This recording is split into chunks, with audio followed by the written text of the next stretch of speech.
Namaste. Welcome to each one of you who are going to join us live today in this Youth Ki Baat e-dialogue hosted by Youth of India Foundation. Thank you so much, Rajita Kulkarni ma'am, for accepting our invite and being here with us today. We are really excited and honored to have you amongst us. Thank you. Uh, to all of you are already aware about Mrs. Rajita Kulkarni ji's profile, and I'm sure a lot of young people who are watching us live would also have followed her on different platforms, socially, professionally. But to give an overview of who she is, Mrs. Rajita Kulkarni ji is a president of Sri University, president of World Forum for Ethics in Business, trustee of Sri Ravi Shankar Vidya Mandir Trust, which runs over 100 educational institutions. She is also the member of FICCI Higher Education National Task Force, co-convener of CII Education Council of East Region, and a mentor of change for Atal Innovation Mission of Niti Ayog, Government of India. Mrs. Kulkarni got selected as one of the top 100 inspirational women of India in 2018 by the National Bar Association of India and published in the book, The Phenomenal She. Conferred with the Exceptional Women of Excellence Award at the Global Women's Economic Forum and Future 50 High Impact Leader 2019 by Fortune magazine in 2019. Apart from that, she is a certified teacher of the Art of Living Happiness program, the Art of Meditation, and the Art of Silence courses as well. She loves to read, write, sing, meditate, and treasures the simple joys of life. She has clocked over 1 million, 10 lakh human hours in training and development of over more than about 100 and thousands of participants across the country around the globe. Thank you so much, Mrs. Rajita Kulkarni ji, for accepting our invite and being here with us today. Thank you once again. Thank you, Shailesh. Thank you for the invitation. And good evening to everybody who is watching online.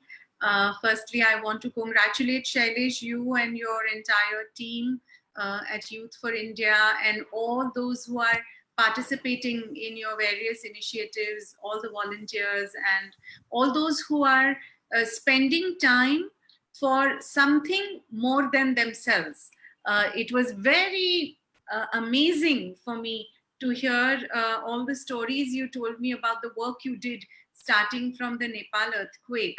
And I am so impressed and so proud that all of you are having it in your heart to think about others in your life. You know, we see normally in a young age, we are normally busy with our own life, our own entertainment, what we like, what we dislike. And at that time of life, to have a purpose, to have a goal higher than your own personal life, I think is very, very creditable. So hearty congratulations, Shailesh, to all of you. I'm really proud of the work you are doing. And today you have asked me to speak a little bit about what are the opportunities for the youth ahead, how to make the best of what lies ahead of us. I think it's a very important topic. And it's a topic which is important and relevant to us at every age in life. I think, you know, no matter what the age, at every stage and age of life, this is an important topic. But let me share a few thoughts, and I would more like to take questions, Shailesh. You know, the world we are living in today, see the pandemic, these last few months have been the most turbulent time of our life, isn't it? Everybody who's watching will agree. You know, in March, none of us expected that the next 3, 4, 5 months we will be like this in lockdown. This pandemic has gripped the whole world. It has changed really how we as humanity conduct ourselves, isn't it? It has changed the way we live, the way we work, the way we travel or don't travel, you know, the way we relate to each other as human beings. And I think this change, even if things will improve, even once the COVID is behind us, I think this has reshaped us as a world. This there will be a few things that will be permanently different. Of course, only time will tell what, you know, what new habits we will form or what new changes will happen. But keeping that in mind, I have a few points to share. You know, at a young age, say when you're 18, 19, 20, these days, I mean, 50 is also young. Everybody is young by age or by spirit. But I want to say age group, say 18 to 25. Is that a good enough age group to talk to for Yes. your group, Shailesh? Yes, absolutely. Ma'am, we take it like this. There are two kinds of young people. One is experienced youth and one is raw youth. Correct. Well said. Well said. So, should we now talk about raw youth or experienced youth? I think raw youth should be Raw youth is okay. Yeah. So, let's look at this age group. Yeah. 18 to 25 years of age. Now, this is the age group where either you have just begun your bachelor's studies, or probably you're doing your master's studies, or you have just completed your master's studies and begun either a job or a startup business of your own, or joined your family business, right? Mota, these are the three four big happenings in life. My first insight, or my first advice, if I can use the word, is think of what has changed for you in this new recalibrated post-COVID world. Did you have goals? Did you have a dream for yourself, which was a pre-COVID world dream? And ask yourself what changed or what might change about it. I'll give you an example. Suppose you're in the tourism business, Shailesh, right? Now, suppose you had some goals of your tourism business. Definitely, you have to recalibrate those goals, because it is not going to be the same. The needs are going to be different, the demands are going to be different, what you need to do is going to be different. Similarly, if you were in the hospitality business, in hotels, it is going to have to change the way you do your business, the way you craft your goals. Suppose you were in the malls business, the theater business, the retail business. So, depending upon what line of study you have taken or what area of work you're involved in, first, I would say, ask yourself the question, do you need to recalibrate your goals, your vision? That's very important. Because, let me take our example. At Sri Sri University, we are a campus university. Students love to be on our campus. They call our campus the happiest campus in India. Now, unfortunately, students are stuck at home. We are doing all our education online.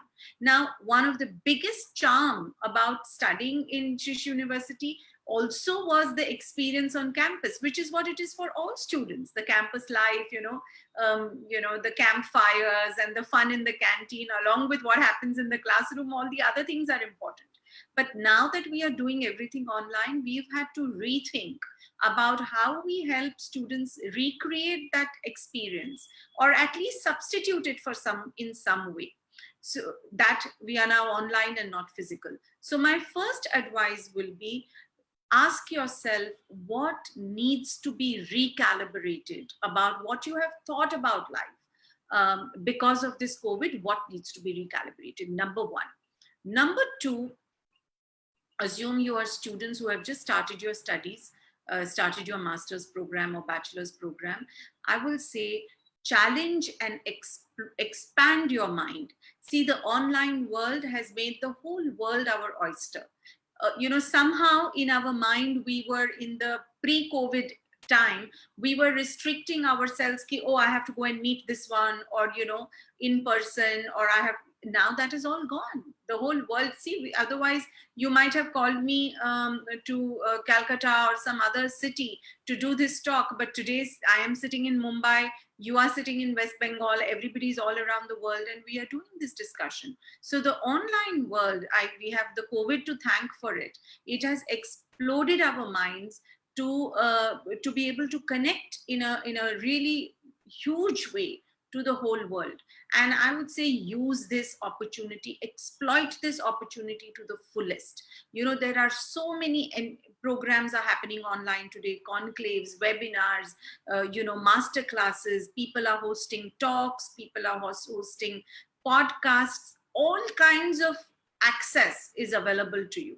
So leverage that access to the best of your ability to learn more than what is happening in the classroom. So this is my advice, especially for students, whether you are bachelors or masters. You may have selected some topic, which is or one area of specialization, which is your area of study, but don't limit your education to your classroom. So my first advice was, ask yourself what changes about your life because of COVID. That's number one, and make your goals accordingly.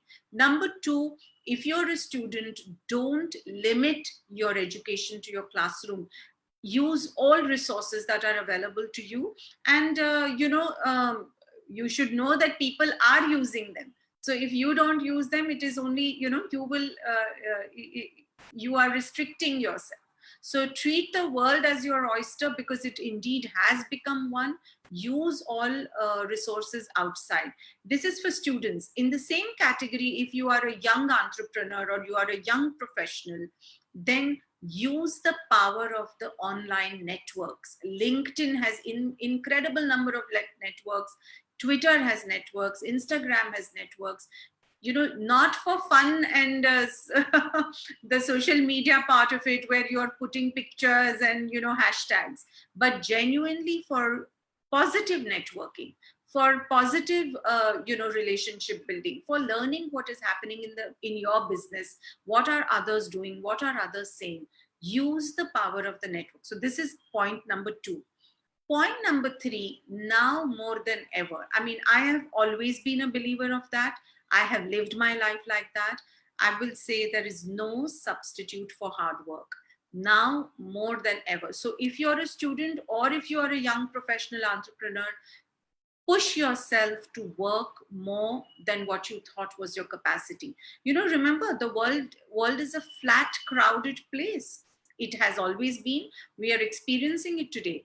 And if you see, younger and younger people are doing bigger and bigger things. You all may be using Snapchat. The founder of Snapchat, how old was he when he made Snapchat? Maybe 24, 25 years old.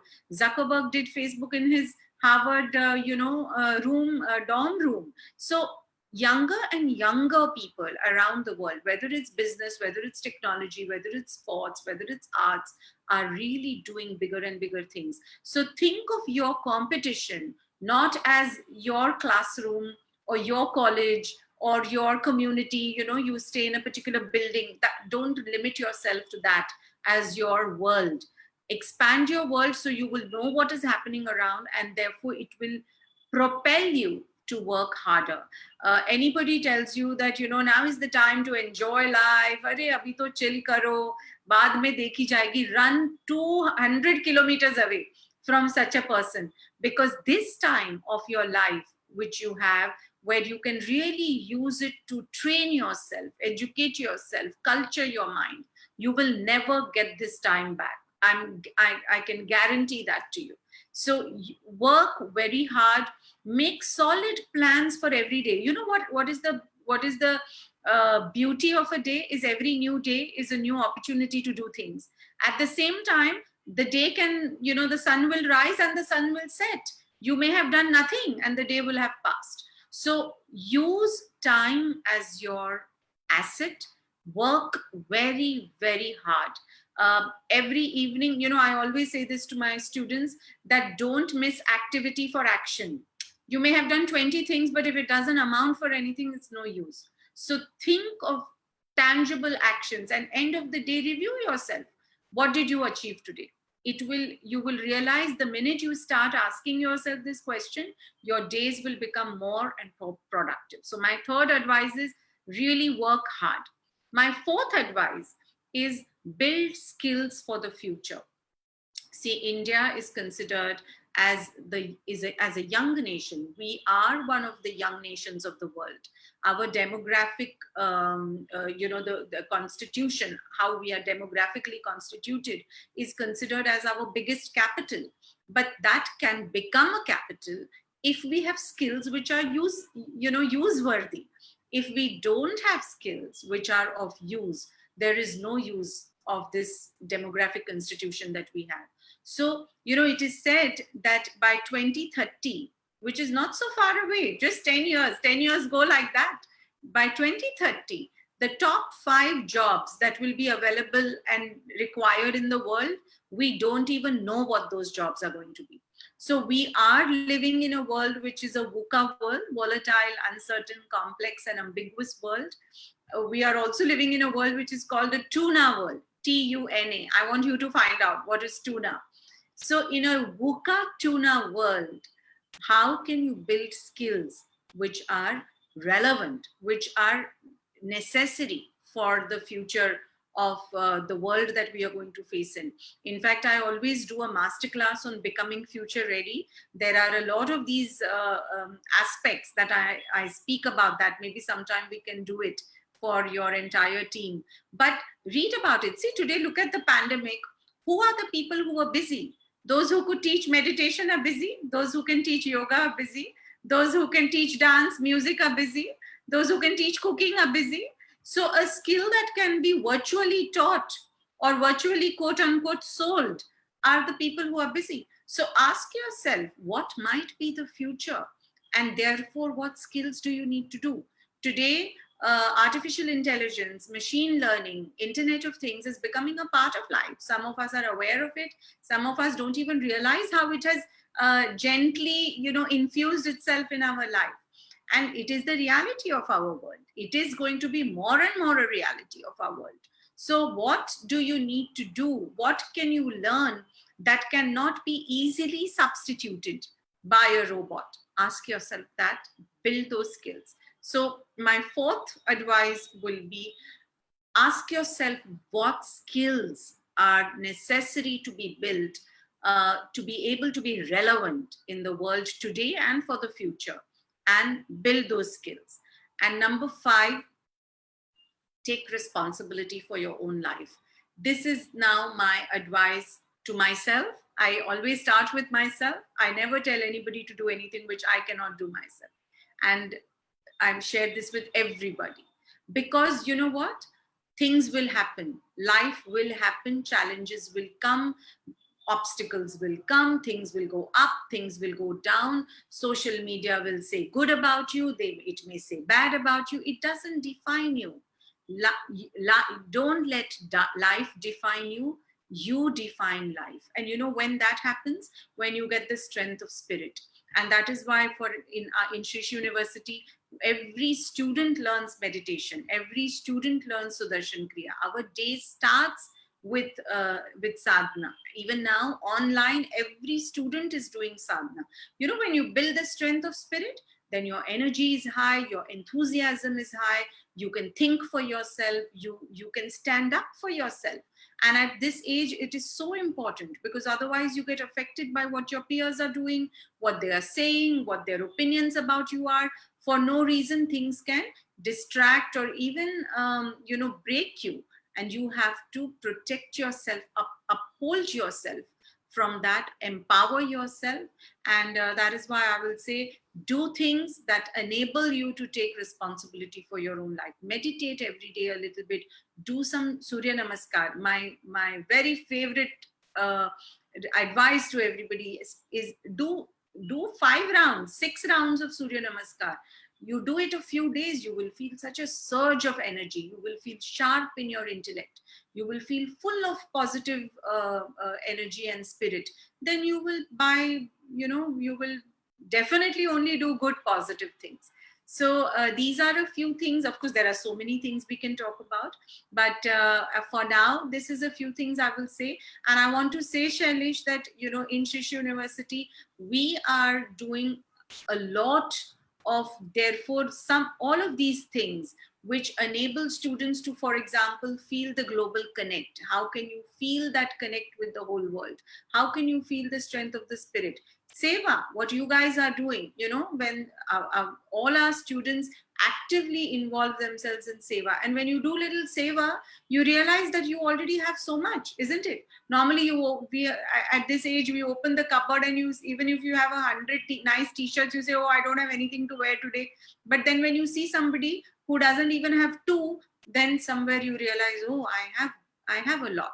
And it is good. We should progress and aspire for more, but with the recognition that I already have enough. That gives you, it can fill you with incredible strength incredible sense of empowerment. So that's the sixth one I will add, because this is Youth for India, that continue always to spend some time every day, every week, to do good for people around you. It will help you in a big way in your life.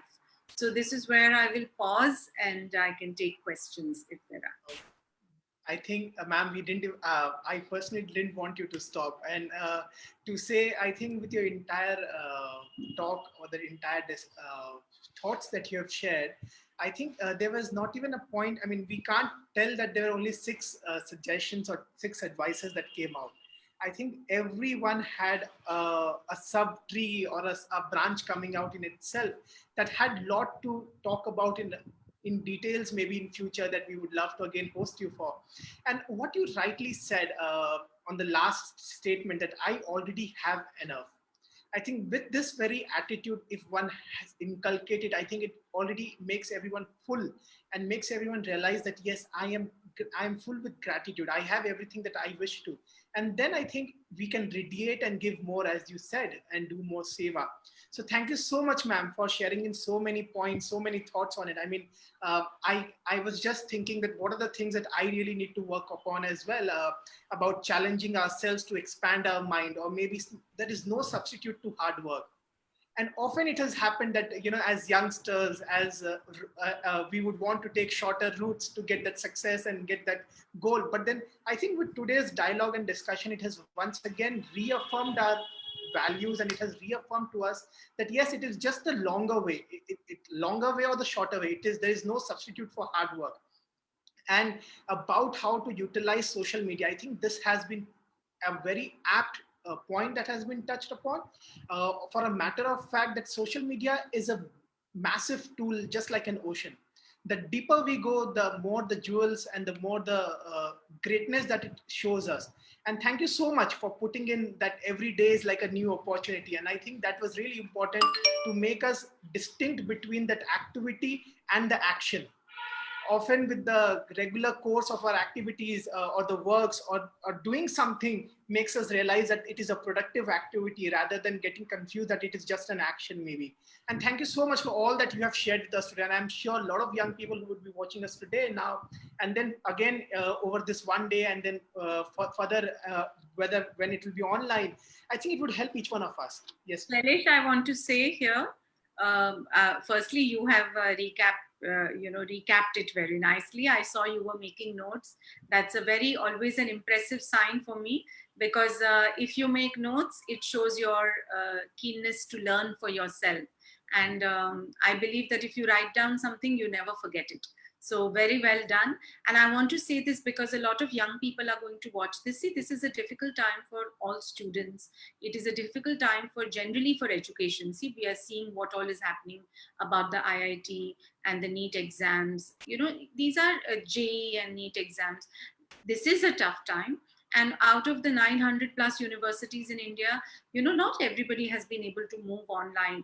Therefore, what we are very proud of in Shish universities, we are in Odisha.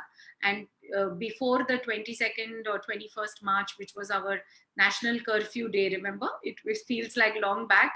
And about 10 days before that, the Odisha government had shut all education institutes in Odisha.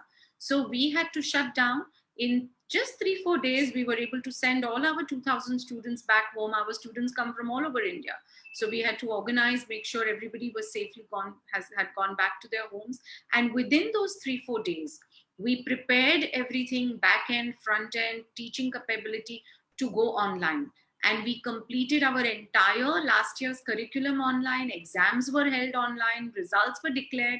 So much so that in July, we even started our new academic year online. And because of the pandemic, this year we have taken a special decision, because so many, graduation results are not out.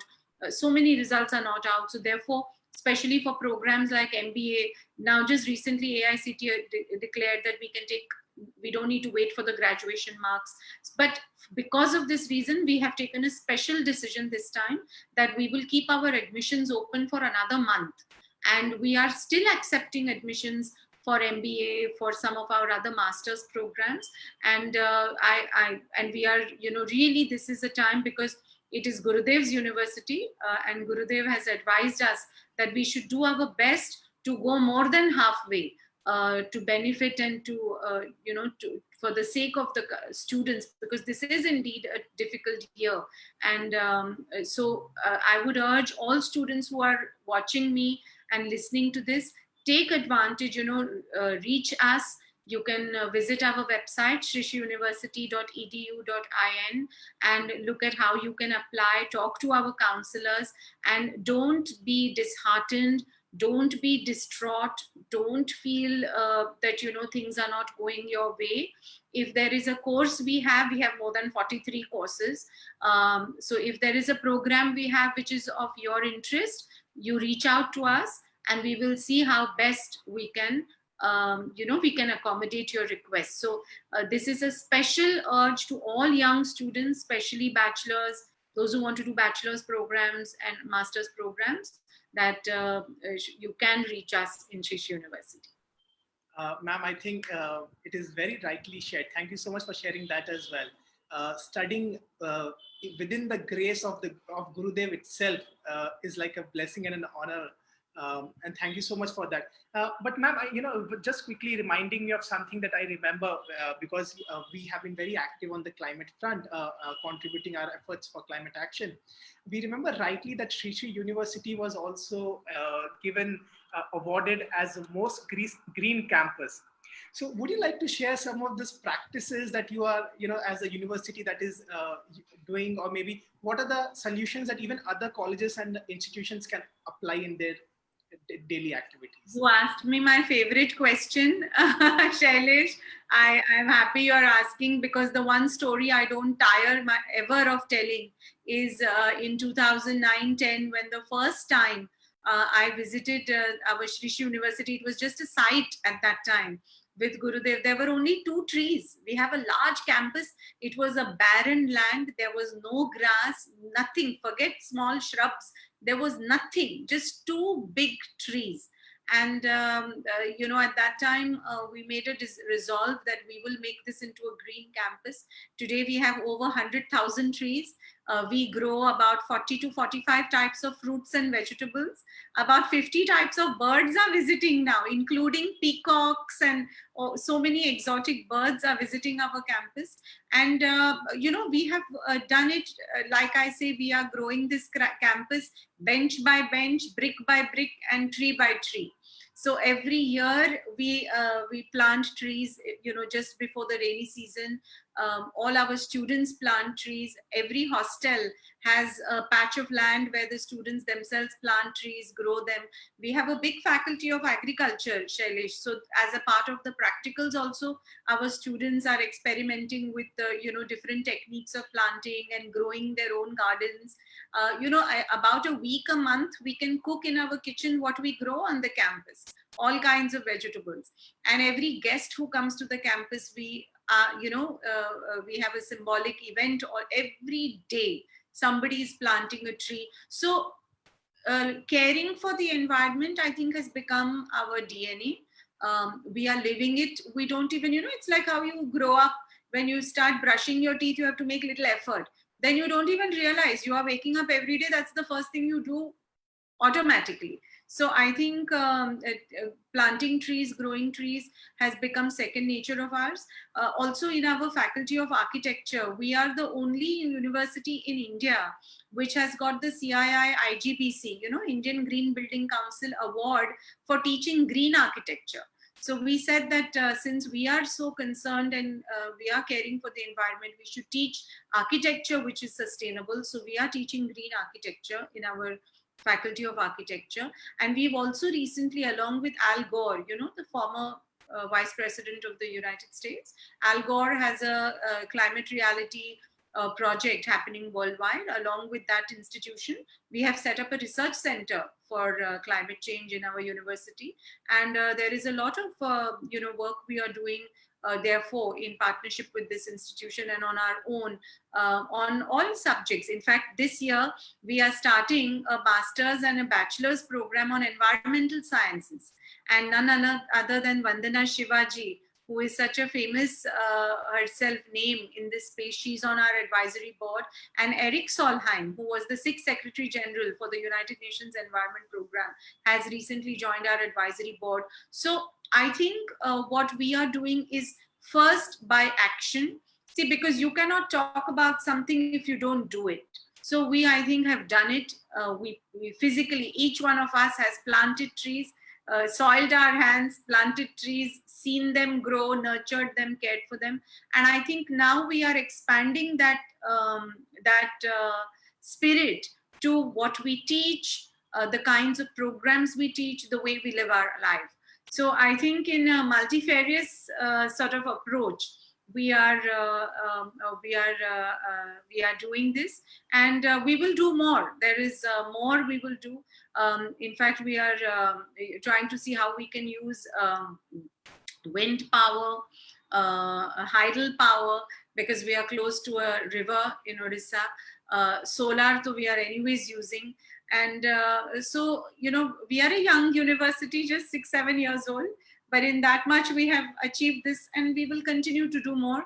Gurudev's keen interest is in water conservation and preservation. As you know, under Gurudev's guidance and his vision, about 40 rivers have been rejuvenated in India, rivers and lakes. So in the years to come, we will definitely do something in the space of water research and sustainability. So this is the way we are doing it. And I think every college, every higher education institution, every school, every university can do this. You know, it doesn't matter how much space you have in physical terms, but it needs to have space in your mind and in your heart. The topic has to be alive.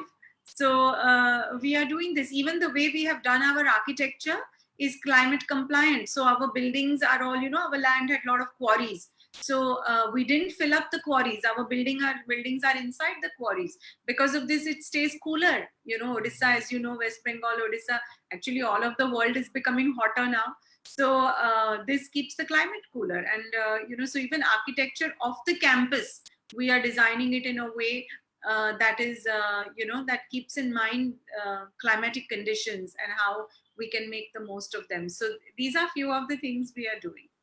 Yeah, ma'am, it is simply inspiring, especially with soiling our own hands in making sure that we plant and nurture a tree. And I think what was really interesting to hear was that it is just not about planting a tree on one particular day or an occasion, but it is about a continuous process as well. Something that reminds me, and I am, and it makes me very emotional as well. That says that Mata Bhumi Putroham Prithviha, which addresses the relationship between a nature, the Mother Earth, and a human being, with that as a mother and a child. And I think with such strong values and cultures that our nation as a whole has taught us, in the works that are happening, I think this would be an inspiration not only for an individual, but for a lot of institutions as well, who plan to become greener as we move ahead towards SDGs 2030 and making sure that we achieve the climate action of our desired rate of 1.5 degrees Celsius. I think this is really interesting, and I'm so glad that Eric as well has joined the board of Sri University. Just to share, Eric is also going to address Youth of India on 5th of this month, talking about various other innovative projects that young people in India are also doing as well. We did, Shailesh, few days ago. He tweeted pictures of our university before and after. You can check it out. Yes, I did, ma'am. I mean, that's... Yeah. So, in fact, last year while I was there in General Assembly on the Climate Action Youth Summit that happened, I had happened to meet His Excellency Secretary General, and I presented with him this kulhad, which is so very common in India. And he was so awestruck that he kept it right on the table where he had a meeting with the environment of ministers from across the world. And there were a lot of national and international media covering it as the glass of the century. Oh, I think okay. that Congratulations. Well done. I think, ma'am, this is a congratulations to all the villagers. I mean, for them, because they are the ones who are making it. Not, I mean, I wasn't the one who was making it myself. Yeah, but you know what is important? See, yes, they are making it. That is, of course, that is our tradition. It is our old, we have all had it in our homes. But it is also important to the one who brings it to the fore. No? You have taken it to New York. So that's very good, very good. So, ma'am, something next that is coming up. Ma'am, you mentioned, on your talk about how by 2030, world as a whole doesn't even know what are the top 5 jobs that would be there. So, what do you suggest that how should young people prepare themselves for the future? Yes, I think this is going to be a ever alive question, and I think the answer to this will change regularly. The answer will keep evolving and changing. um, yeah, in a way it appears that the future is, we don't know where it is going, how we should prepare for it might feel overwhelming. But I think what is important is to ask yourself, what suppose you are studying a master's program, right, and you are going to graduate in 2 years. It is very important to ask yourself, and suppose you've taken a particular subject, whatever is the subject, suppose you are an MBA student, you have to challenge yourself and continuously read, understand, follow global trends.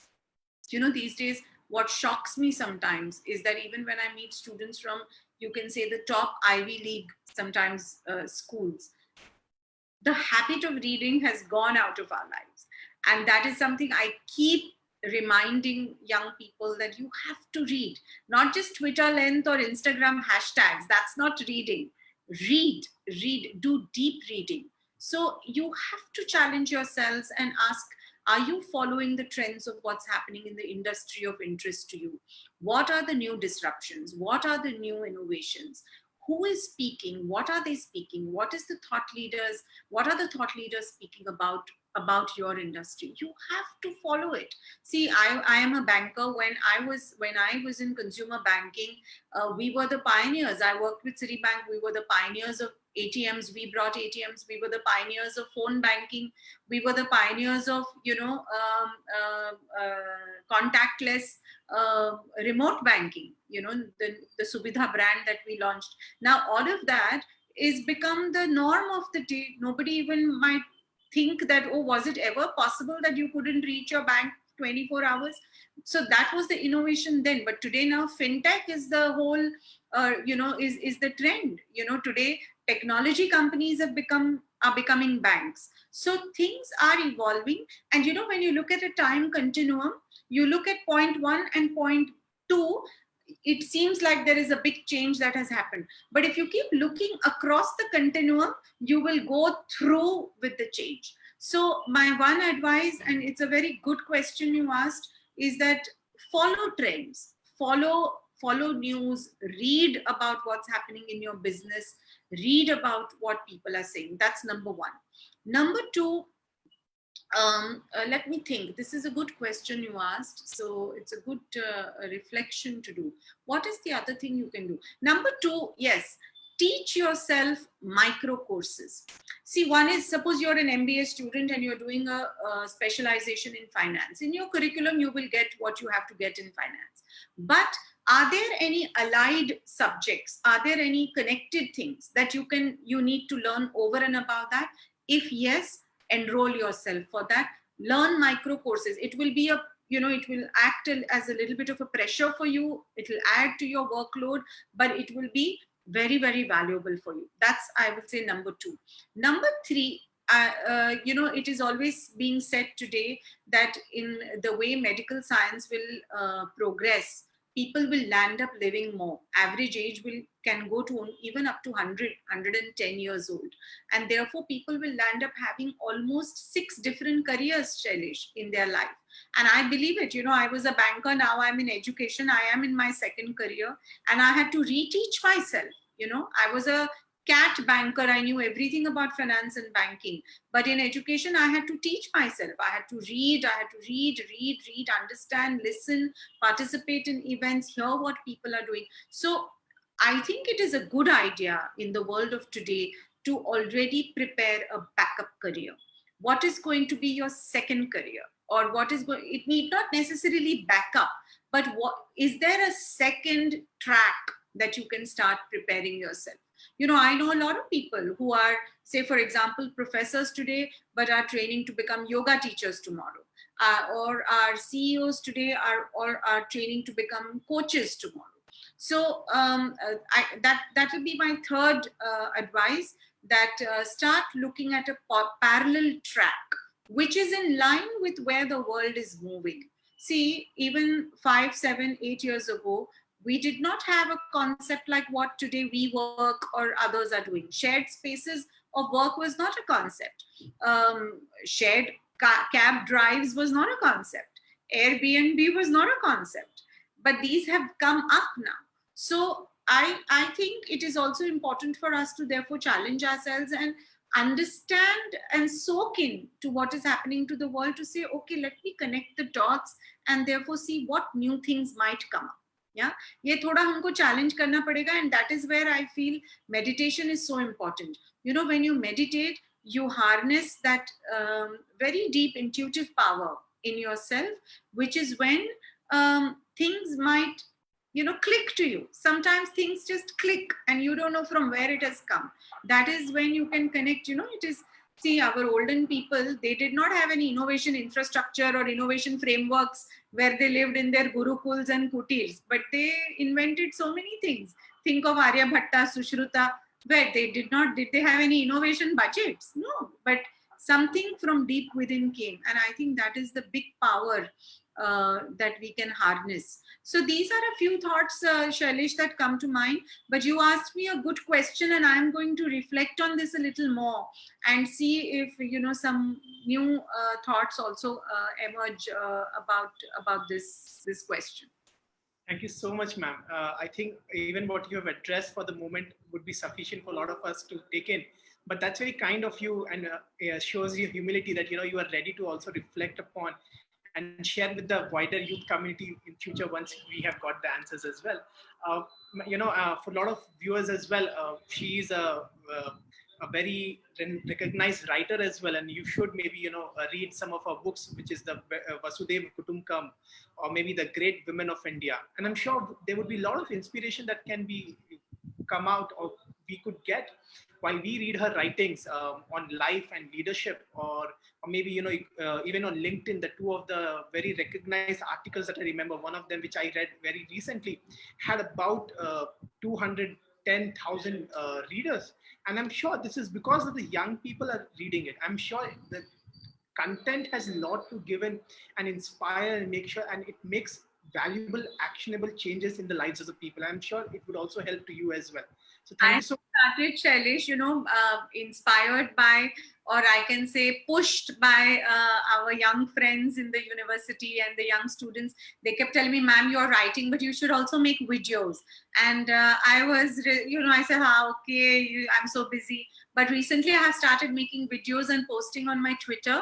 My Twitter handle is @Rajita Bagga. You can find me quite easily, and those are getting a lot of viewers.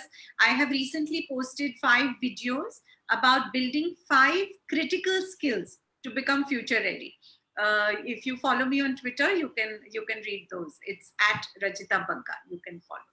Sure, ma'am, there would be a lot of questions that we can keep on having, but then we also understand that we should have a time constraint. Ma'am, just 2 quick questions, if you could allow us. Ma'am, you have traveled far and wide across the globe. What has been the India's acceptability before, and has it been there any changes at the moment? Yes, definitely. I think in the recent years, India's image, India's image in the eyes of the world definitely has become very strong. I think in the whole world, people have a deep respect for our rich culture and tradition. I, for myself, wherever in the world I am, no matter what season or what time of the day. I mean, today, in fact, I am not dressed like that, but in the whole world, wherever I travel, I always wear a sari. And, so many times in the European Parliament or the World Bank or United Nations, people stop to take pictures, and they are, wondering, they always ask me more about it. I think as Indians, we are a deeply respected community all over the world, whether it's in the US or Europe. I think we are the cream of the intelligentsia. And I think that is the impression of our country also. Of course, there is a lot we need to do as a country ourselves. We know that, and I think our government is reasonably focused on that. So, but I have always felt a lot of respect, coming my way. Because of my nationality, of course, for what we stand, and definitely because of our nationality. Right. Thank you so much, ma'am. Very recently, you have also authored a book on a series and collection of poems called Gift of Life. Yes. So, would you like to share maybe 3 or 4 lines, which could be also the final message for all the young viewers who are watching us today? Actually, this it is not Shailesh. It is not so recent. I wrote it a few years ago, and that was all in English. But what I have done recently is I wrote a lot of Hindi poetry, and two of these poems have actually or songs have been composed and sung. One has been sung by our legendary singer Asha Bhosle ji, and that song is called Main Hoon. It's on YouTube. It's a music video on YouTube. And one song, Ik Tera Hi Ehsaas Hai, has been sung by her young granddaughter. She's also only 18, and she has sung it beautifully. It has already about 500,000 views. And those two songs have been now composed to music and on YouTube. So I think everyone can watch it on YouTube, and they are very beautiful songs. They have, of course, sung it so beautifully. The music is great, and people have also appreciated my writing. And I'm writing a book, Shailesh, now on my life and experiences in general, and especially on the spiritual path with Gurudev. So hopefully in the coming months, it is expected to be published. Ma'am जो तेरा ही एहसास जो music song था, I think हम लोग उसको बार बार सुनते रहते थे लॉकडाउन के पहले से ही, शायद लॉकडाउन के ठीक पहले मार्च जनवरी around March April it was released. Yes, you're right. So it was like a soothing music in itself, and the music and the lyrics and the coming out from you, I think it is the right message for all the young viewers as well. I think that message also says that we should not feel alone. It is a time in the world where it is possible to feel a little bit, it might make us feel a little forlorn sometimes. No, we are not meeting people, not meeting our friends. But I think that goes to say that we are not alone. We are being looked after. Yes, indeed, there will be tough times, but we will pass through this. Thank you so much, ma'am, for everything that you're doing and the kind of message that you have shared with us today. I think with this very last music or this words, Tera Hi Ehsaas Hai, I would encourage all the young viewers who are watching us today and would be watching us to listen to this music, Tera Hi Ehsaas Hai. And I'm sure the entire crux of discussion and the dialogue that we have had today with Mrs. Rajita Kulkarni, who is a recognized in different tracks and different careers, as to say, and the second career that she's already planning, even with so much of success at her previous career, it only gives us a sense of understanding that we can do more and more, and there is no stopping. It just reminds me of what it is said that we need to accept that we won't always make the right decisions, that we will screw up royally sometimes. Understanding that failure is not the opposite of success, it is just a part of success. And having said that, I thank once again each one of you for joining us live. And thank you so much, ma'am, for being here with us today once again. Thank you. Thank you. I really enjoyed this conversation. All the very best for all your initiatives and projects. All the best for India.